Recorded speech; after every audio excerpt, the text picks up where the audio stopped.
21 reviewers looked at the same $2,099 phone and laid it 20 points apart. 72 on the low end, 92 on the high end. Same device, same week, wildly different verdicts. But here's the part that stopped me. The Fold 8 Ultra didn't just get beat up by critics, it got beat by its own non-Ultra sibling. In our aggregation, the regular Z Fold8 sits at 86. This one, 84.7. The Ultra is losing to the non-Ultra. What's up, my fellow techies? Welcome to Sounds Nerdy, where we referee the reviewers. If this is your first time here and you want to see more breakdowns like this, do me a huge favor. Hit that subscribe button, hit that notification bell, and drop a like if you want the consensus before you drop $2 grand on a phone. Let's get into it. Here's what the aggregation says. Samsung Galaxy Z Fold8 Ultra, 84.7 out of 100, pulled from 21 professional reviews.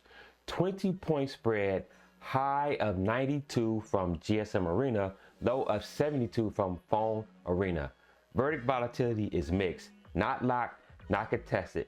Mixed means the reviewers broadly agree this is a good phone, but there's real variation in how good. Rankings wise, number 24 out of 81 phones in our database, number 11 out of 29 Samsung products, and number 10 out of our 44 phones we've scored in the class of 2026. So it's a top quartile. Good phone, no argument about that.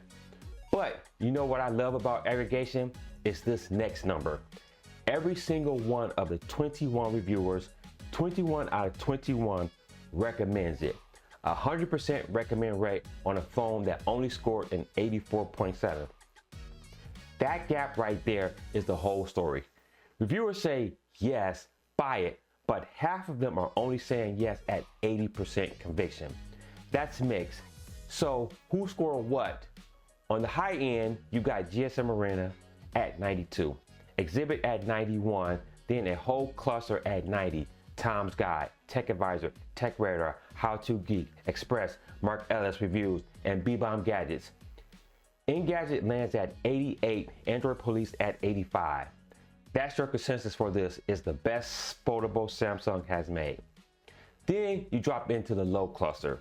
IGN, Expert Reviews, Trusted Reviews, Stuff, PC Mag, Mashable, T3, Wired, The Verge, all sitting at exactly 80.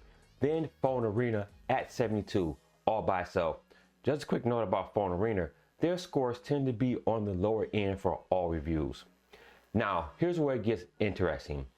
Read the low scores actual quotes and the phrase keeps repeating. Stuff. Doesn't quite do enough to earn the Ultra title. Trusted Reviews. Some trouble earning its Ultra moniker. The Verge. Doesn't quite feel Ultra. Same complaint, 3 publications, almost the same words. That's not noise, that's a pattern. And then Android Police, the one that punched hardest at 85, which is technically still a good score, writes this, quote, the Samsung Galaxy Z Fold8 Ultra has a small problem that has become a big issue, and it's nothing to do with the phone itself. Its problem is the Galaxy Z Fold8, which is smaller, lighter, more enjoyable to use. Sales numbers already show, end quote. This is the reviewer telling you the Ultra's biggest weakness is the phone next to it on the shelf, and our aggregation backs that up. The regular Fold8 scores 3 points higher across the field, and in my previous video, I break down the numbers for the Z Fold8. You can catch that video here and the link in the description. Same fold, different measuring stick.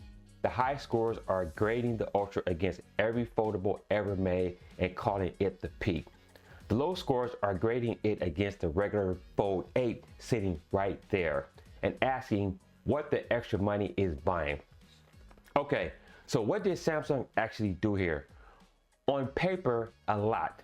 Flex titanium hinge that pretty much kills it on the crease.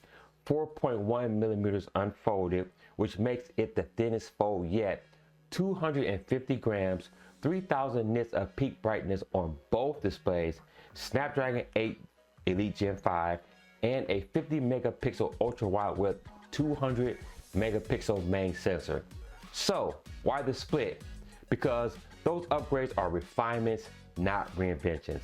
Mark Ellis said it plainly, quote, "Doesn't appear to be a very big update to the Z Fold 7 at all. It looks the same, has very similar specs," end quote. And he still gave it a 90. The high scores are saying the refinement is the point. This is the mature version of the formula. Exhibit said, polishes almost every rough edge that remained. Engadget said, nice refinement over its predecessor. The low scores looked at the exact same spec sheet and asked a different question. If it's just a refinement, what's the Ultra name doing here?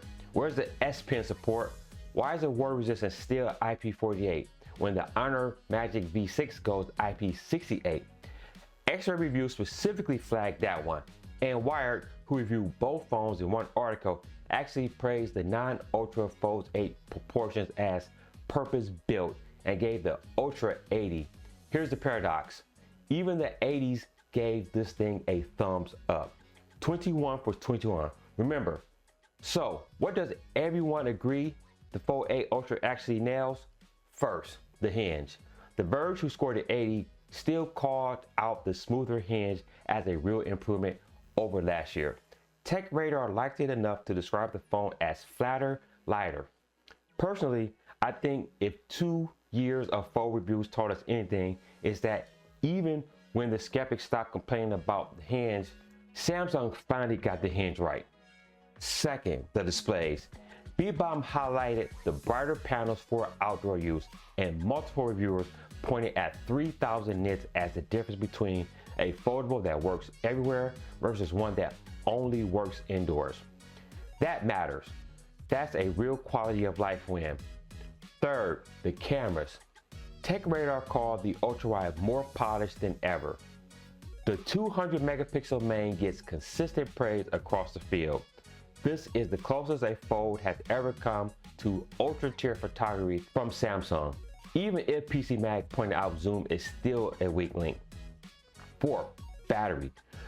This one's underrated. Multiple reviewers flagged the battery as generally improved. B-Bomb mentioned extended backup. TechRadar called out longer battery life on a 5,000 milliamp hour cell in a phone this thin. That's the kind of thing you don't fully appreciate until day 2 of a trip. Okay, so let's get to the money question. Should you buy it? Here's the aggregation translated. Buy the Fold8 Ultra if you specifically need the biggest, thinnest, most refined Samsung foldable that exists right now. And you're the kind of person who's going to use the inner display for real productivity every day. If that's you, you're going to love it. 21 recommends can't all be wrong. Skip the Ultra and buy the regular Z Fold8 if you're not sure what the Ultra branding is actually getting you. 86 in our aggregation versus 84.7 for the Ultra. 3 points higher, cheaper.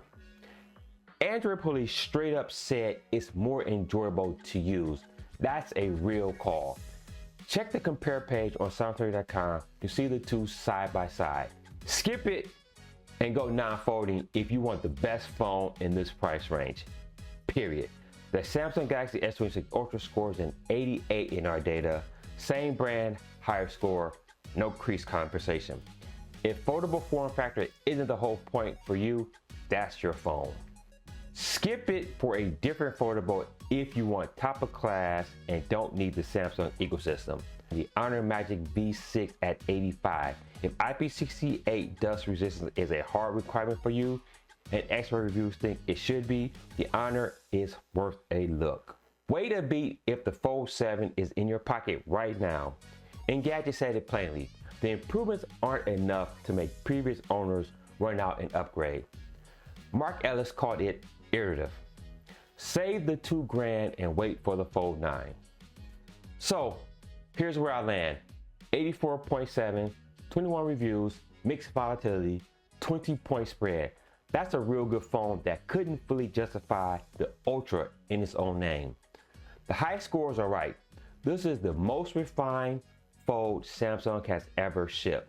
The low scores are also right at $2,099, refinement alone doesn't earn the Ultra badge, especially when your own non-Ultra Fold 8 is scoring higher and calling less attention to itself. So I want to hear from you in the comments. If you had $2,099 burning a hole in your pocket right now, Fold 8 Ultra, regular Fold 8, S26 Ultra, or something else entirely, drop it down in the comments below. I read them all. The full Nerd Verdict breakdown with every reviewer score is at soundsnerdy.com. And if you want the whole flagship class of 2026 ranked by 50 plus reviewers in one PDF, the monthly Nerd Verdict report is free at soundsnerdy.com/monthly report. Link will be in the description below. If this referee and the reviewers thing is your speed and you enjoy this kind of breakdown, do me a huge favor, hit that subscribe button, ring that notification bell so you can get the next one. And until the next video, guys, stay nerdy.